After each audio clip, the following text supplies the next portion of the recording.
one eyewitness there describing that they saw about 30 fireballs on the horizon. And keep in mind, that's a pretty flat horizon. This is a very flat part of the world. The noise that you are hearing in the tape and the bombing appears to be an effort to flatten the horizon, also to rid that area of landmines. That whole area, both on the Kuwaiti side of the border and the Iraqi side, had a large number of landmines. Those landmines have been cleared from the Kuwaiti side. What was in store on the Iraqi side, not exactly sure, so the military having to go in there first, clear out the landmines so it's safer for other members of the coalition forces to head there. Then we also want to show you this is coming to us from APTN. This is a video of American and British combat units as they are actually rumbling their way across the border, going into the desert, into Iraq. Early Thursday, and explosions from that artillery fire could be seen inside the country from this side of the border in Kuwait. And then finally, our last piece of video is more about the sound, and I think this tells the story better than even the pictures. This is what we heard at least 3 times last night. Let's listen to this.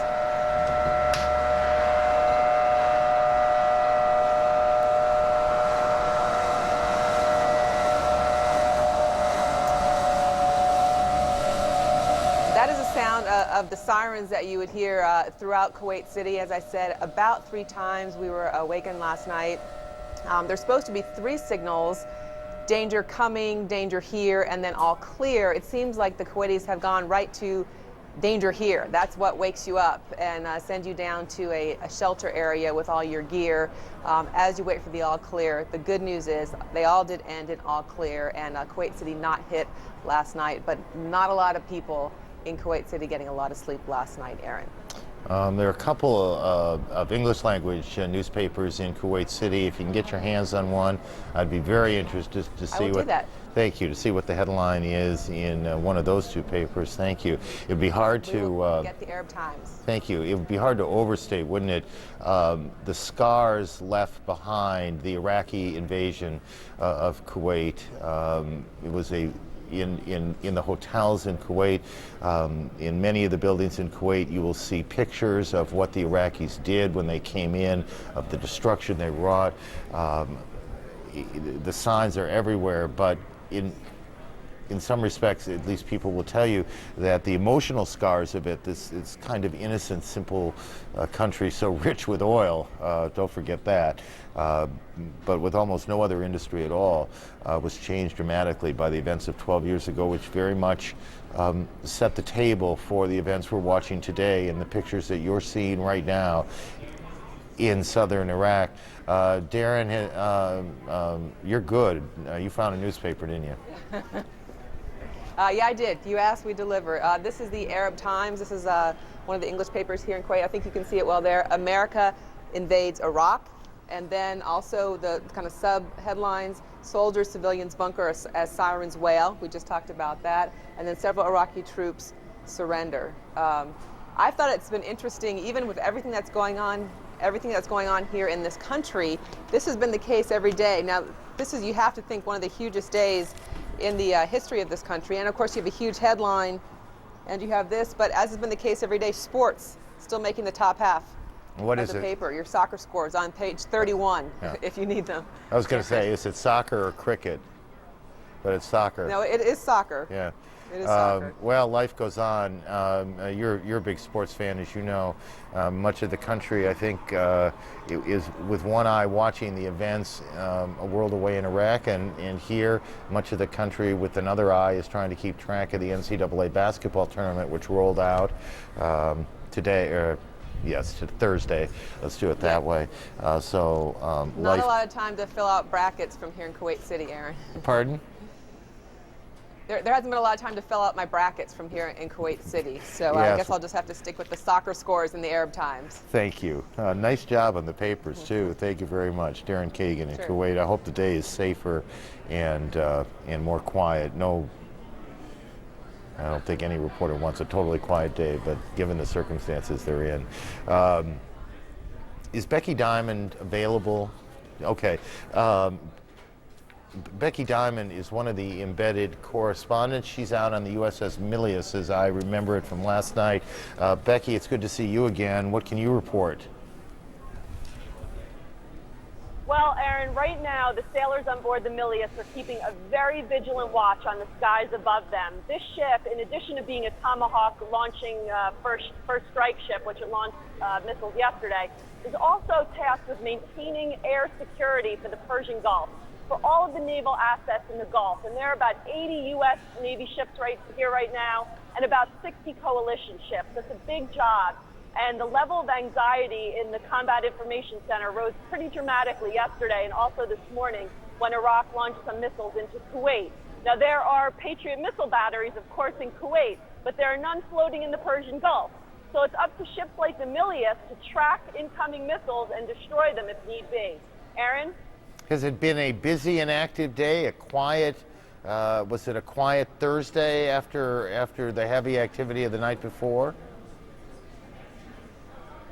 Well, it's fascinating. I sit in the Combat Information Center, which is basically the pulse, the heartbeat of this ship, and it's where the missiles would be launched from if they're going to be launched. And almost the busier it gets in the air, the calmer people are here on the ship.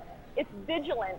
People are determined. They're calm, but they are watching, and they're nervous. There's some level of anxiety, especially with Chem Bio. Aaron? Are they aware? Well, let me ask you more directly. How much do they know about what's going on? How much do you know? How much do they know about what's going on in the world away from them over in Iraq? Well, it's fascinating. It's often a race between CNN and the Navy, and we go often one for one. Who knows what first? So often CNN reports that a Scud has launched or missiles launched from Iraq, and then the sailors find out, or it goes vice versa. Of course, there's a confirmation process that goes into play, but quite often the sailors get their news from CNN or other news gathering organizations. Now, Aaron? People now, Becky, are going to think that was a setup question that we're going to use in some promotional announcement. General Clark, I remember you saying to me once, and it may have been 3 hours ago, that it was not unusual for you guys to look up and get and see on CNN and see on the television networks what was going on out there, and then trying to figure out what it meant in a sense. Well, I have to tell you that I got my first battle damage assessments always off CNN. When we struck the oil refineries and the other targets there in Belgrade in 1999, the first indication we'd been successful was not from the pilots, wasn't up through the chain of command, it was on CNN. Is that in any sense I mean, I have a lot of confidence in the work we do, but seriously, was it in any sense disconcerting that that's how you had to find out, by turning on the television? Well, actually, it was very helpful. Okay. Well, good. I'm proud. Becky, thanks a lot. Becky Diamond on the USS Milius, one of the embedded reporters, and found herself with a little piece of the history of this the other night. On the right-hand side of the screen, if you just joined us, I apologize to the rest of you. This is the southern Iraqi desert. This is the 7th Cavalry. As they make their way to Baghdad, they've stopped down. They're doing some refueling. They seem still to be stopped. Walt Rogers is with him. We'll get to him in just a second. General, one of the interesting things, frankly, about working with the general is he thinks like a bunker at this moment.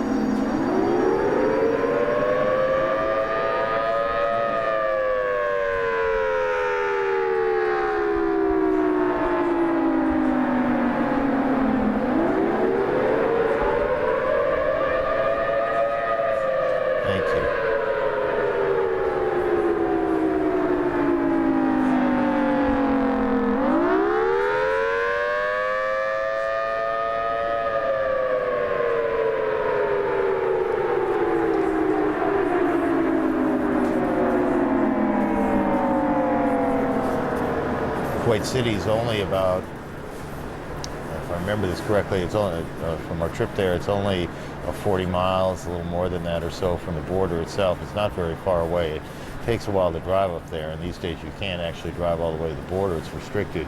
But as it's now approaching 9:30 Friday morning in Kuwait, We were asked any number of times when we were there what these towers are. The one in the foreground, the one you see, it's very much like the Space Needle in Seattle, I think. These are other, on the right side of your screen, you're also seeing some neighborhood shots in Kuwait. I was saying that those towers on the left, there's a restaurant up there and an observation. And later it was determined they weren't really as effective as we thought they might have been or should be.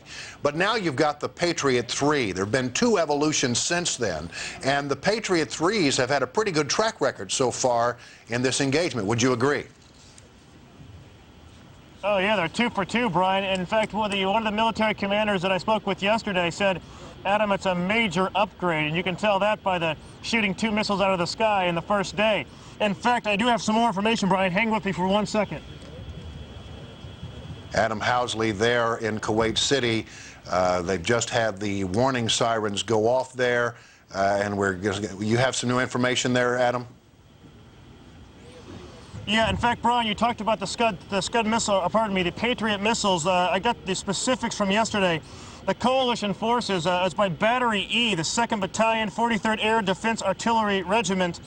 The unit really belongs to the 108th 88 Brigade from Fort Bliss, Texas. They're the ones that shot out that first missile yesterday.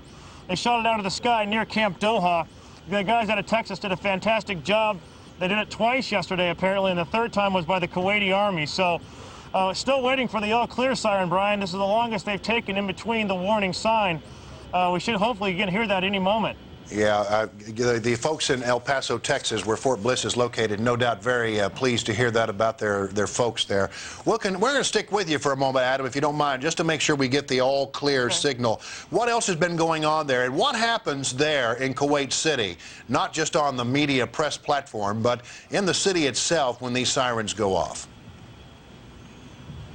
Well, right now, as I look around, the streets, when the first siren went off yesterday, Brian, the streets were relatively normal. About 1/3 of the people were actually reacting to the siren. The rest of people just walked around normally and were driving around normally. But by the 2nd siren, and then eventually the 3rd siren, the streets began to empty. And right now, they've been rather quiet all last evening until darkness. This morning, we came out here at dawn. There were only a few cars around, and even right now, there's only about 4 or 5 on the street. The intersection to my right is normally packed throughout the day. So there aren't nearly as many people on the streets here in Kuwait City as normally. In fact, today is their Sunday. Fridays are Sundays here in Kuwait, the way it falls on their Islamic calendar. And so today normally would be a very crowded day on the streets, especially here in downtown. To the north along the way. There are also parts of the city that are quite old and feel quite Arab, quite Persian, if you will. There's bustling markets, but it's also very Western in many respects. And it's a place that seems to be trying to figure out exactly whether it's going to be a conservative Islamic country or a moderate, or how conservative Islamic country it might be. Darren Kagan is living through it, and she's on the phone and not on the balcony, and we're glad to hear that. Darren? Yes. Hi, Aaron. I've left my post on the balcony on the 5th floor of the hotel where we're staying. I've come down into the basement. The sirens are going off again here in Kuwait City. It's the long, kind of whining siren that goes, and it started probably about a minute or 2 ago. We were just starting to think that things might be calming down here in Kuwait City. The last alarm that we had was just about 7 hours ago, which was a nice long gap. But we hear that, grab our stuff, and come down to the basement where we are with pretty.